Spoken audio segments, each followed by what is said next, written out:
Hello, मैं शोभा गुप्ता।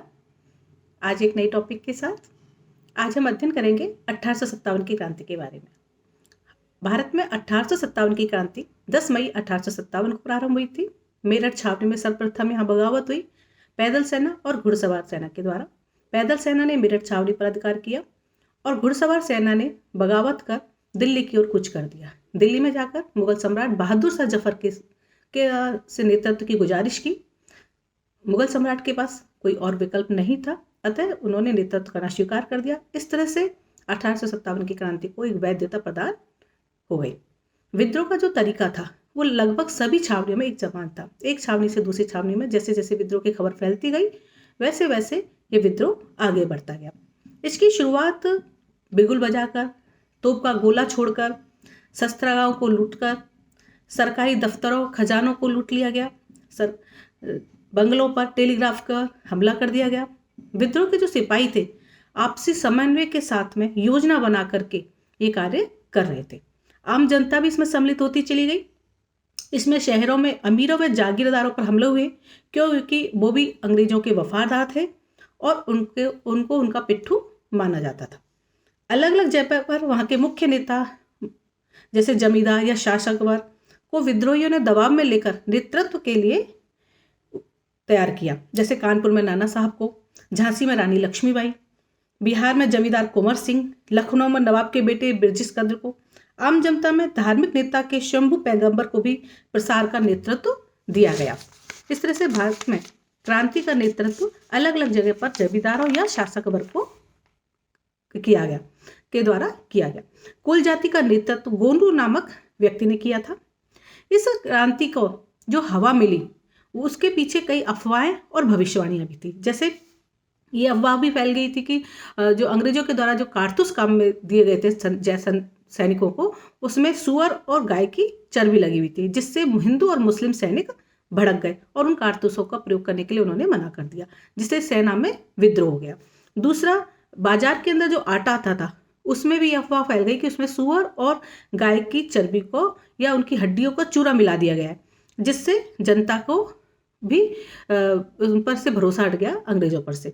भविष्यवाणी भी उस समय बहुत तेजी से फैली कि प्लासी के युद्ध के 100 साल बाद, प्लासी का युद्ध हुआ था सन 1757 में, उसके 100 साल बाद अंग्रेजी राज्य समाप्त हो जाएगा, जिससे जनता और उत्साहित होकर के उनके विद्रोही के साथ सम्मिलित हो गई और गाँवों में फिर चपातियाँ बंटने लगी। एक चपाती दे करके और उसको आगे 4 लोगों को 4 चपातियाँ देने के लिए कहा गया। इस तरह से जो चपातियाँ बढ़ रही थी उससे जनता के अंदर आक्रोश पैदा हो रहा था, उनकी भावनाएं उथल पुथल हो रही थी और वो क्रांति में सम्मिलित हो रहे थे। तो जनता उस क्रांति के अंदर सम्मिलित हो गई।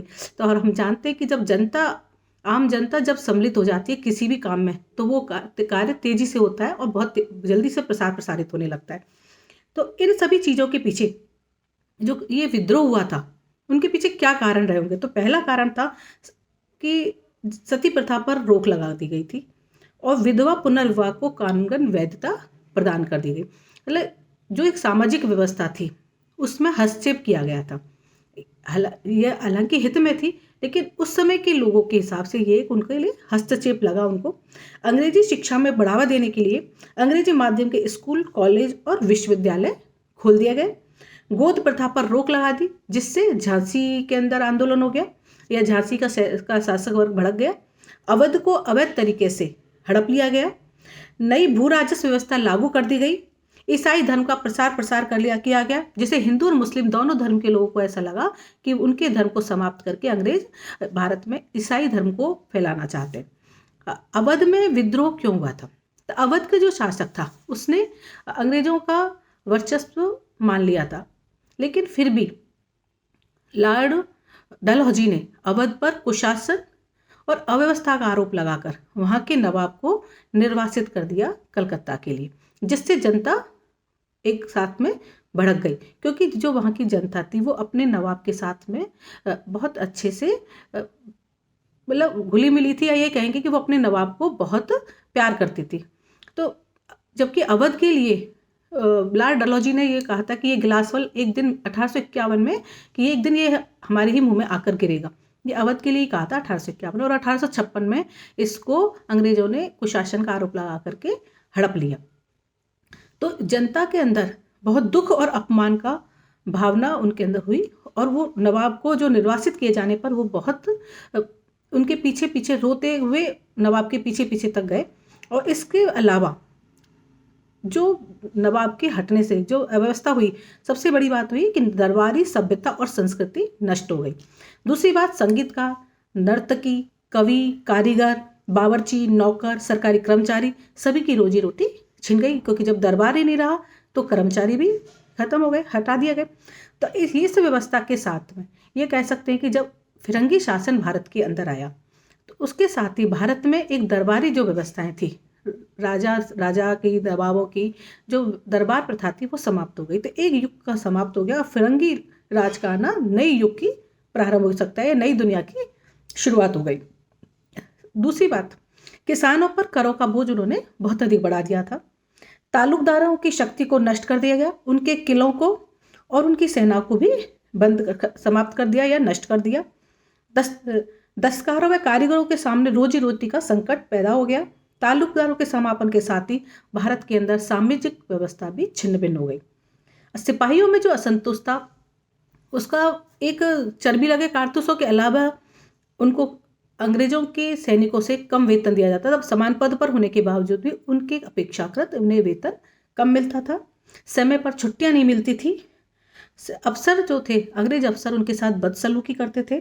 उत्तर भारत में ग्रामीण व सिपाहियों के मध्य गहरे संबंध थे, जिससे सैनिकों के विद्रोह में को जन विद्रोह का रूप ले लिया, क्योंकि सैनिकों के साथ विद्रोह फैला, जैसी जनता भी उनके साथ में सम्मिलित हो गई। विद्रोही क्या चाहते थे? अब ये कि उस समय विद्रोह जो हुआ था वो स्वतंत्रता के लिए था, नहीं था। ये विद्रोह फिर किस लिए था? जो विद्रोही थे वो क्या चाहते थे कि जो समय की कोई लिखित दस्तावेज नहीं मिला हमको, जो विज्ञापन या इश्तहार जो मिले हैं वो, और उनकी जो घोषणाएं मिली है उनके आधार पर हमको लगता है, जैसे आजमगढ़ की घोषणा थी, उससे ये लगता है कि विद्रोही बिना जाति या धर्म के भेदभाव के आम जनता को शामिल करके एकता का एहसास करना चाहते थे, एकता की कल्पना करना चाहते थे कि बिना जाति या धर्म के भारत में एक एकता स्थापित हो जाए। दूसरा, ये जो अंग्रेजी शासन था वो उनको उत्पीड़न का प्रतीक लगता था। तो केवल अंग्रेजी शासन नहीं, यहाँ के सूदखोरों, जमींदारों, उनके विरुद्ध भी उन्होंने विद्रोह किया था। गाँव में जो सूदखोर थे उनके बही खाते जला दिए गए, घरों में तोड़फोड़ की गई। अर्थात विद्रोही ऊंच नीच के सोपानों को भी समाप्त करना चाहते थे। वो उन सभी चीज़ों के खिलाफ थे जो कि अंग्रेजों से संबंधित थी। वे अंग्रेजों पर विश्वास नहीं करते थे। लोगों को इस बात के लिए प्रेरित किया गया कि वे अपने रोजगार, धर्म, इज्जत और अस्मिता के लिए लड़ें। बहुत जगहों पर विद्रोह उन तमाम ताकतों के विरुद्ध भी हुआ जो अंग्रेजों के हिमायशी और जनता के उत्पीड़क के रूप में थे। विद्रोही वापस वही 18वीं शताब्दी की व्यवस्था को चाहते थे। इसलिए लखनऊ और कानपुर में इस प्रकार ब्रिटिश सत्ता को समाप्त कर उन्होंने पहली वाली व्यवस्था को स्थापित करने का प्रयास भी किया था। अवध का विद्रोह सबसे अधिक समय तक चला था। अब ये तो था कि विद्रोह कैसे हुआ, क्या कारण रहे थे।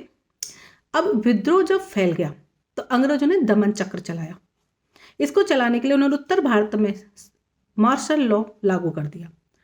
फौजी अफसर के साथ साथ हर अंग्रेज को यह अधिकार मिल गया था कि हिंदुस्तानियों को सजा दे सकें।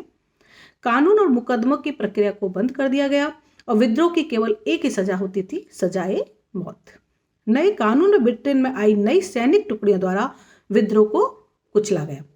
उत्तर भारत के भूस्वामियों को नियंत्रण करने के लिए उन्होंने ताकतों को कुचलने के लिए विद्रोही जमींदारों की जागीरें और जमीनें छीन ली, और जो अंग्रेजों के साथ थे उनको जागीरें लौटा दी और उनको पुरस्कृत किया गया। इस तरह से उन्होंने अपनी तरफ मिलाने का प्रयास किया ताल्लुकदारों, जागीरदारों या फिर उच्च वर्ग को।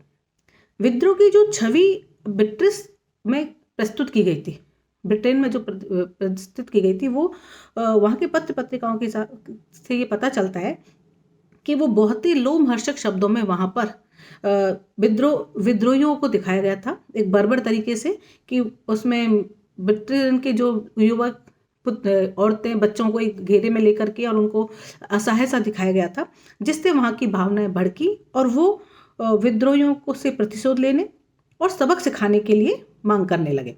इस विद्रोह को कुचलने वाले अंग्रेज अफसरों और रक्षकों का अभिनंदन किया गया। अंग्रेज औरतें व ब्रिटेन की प्रतिष्ठा की रक्षा करने वालों को वीरता की मूर्ति के रूप में दिखाया गया। प्रतिशोध व सबक सिखाने की मांग ब्रिटेन में जोर पकड़ने लगी कि जिन लोगों ने वहाँ के औरतों और बच्चों के साथ इस तरह का व्यवहार किया है उनको सजाए मौत दी जाए। विद्रोह की इस छवि को प्रदर्शित कर हिंदुस्तान में अंग्रेजों ने विद्रोही को खुले में फांसी दी, तोप के मुंह पर बांधकर उनको उड़ा दिया गया और इसका प्रसार पत्र पत्रिका के द्वारा किया गया ताकि जनता के बीच में दहशत का माहौल हो और वो शासन के विरुद्ध विद्रोह करने का प्रयास ना करें।